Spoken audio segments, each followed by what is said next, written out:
یہ اللہ کی کتاب کی تلاوت ہے، اس کی تفہیم ہے، اس کو سمجھنا ہے، اس کے پیغام کو عام کرنا ہے. اصول بنائے کتنا روز پڑھنا، بس پڑھتا رہے پڑھتا رہے پڑھتا رہے. سال میں 2 مرتبہ قرآن پاک کو پورا پڑھنا یہ سنت مؤکدہ ہے. اور جہاں اور بہت سی سنتوں کو مسلمانوں نے چھوڑ دیا ہے، اس کا خیال بھی نہیں آتا کہ زندگی کے کتنے سال گزر گئے ہیں. 30 برس گزر گئے زندگی کے، اور اس میں سے 15 برس ایسے تھے جو بالغ ہونے کے بعد، ہوش و حواس کے بعد تھے. 20 برس، 16 برس، 18 برس، اور ہر برس میں 2 مرتبہ قرآن پڑھنا چاہیے تھا. اللہ کا کتنا حق ضائع کر، کتنا حق ضائع اپنے باپ اور ماں کا کیا ہو تو کان پکڑ کر گھر سے باہر نکال دیں کہ نالائق ہو گیا ہے. یہ تو اللہ کی رحمت ہے کہ اس نے مایوس نہیں کیا، ایمان سے بے دخل نہیں کر دیا کہ تمہارا کوئی حق اور حصہ نہیں بنتا. اتنے نافرمان ہوں گے. ہر سال 2 مرتبہ قرآن پاک کو پڑھے. اللہ کی یاد کیسے اور رچ بچ جائے. انشاءاللہ کل اس کے بعد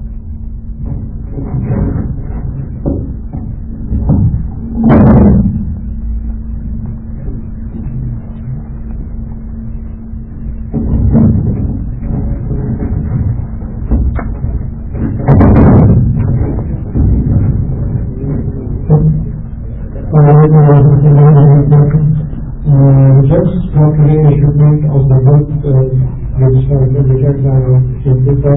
the title is Muhammad it is on the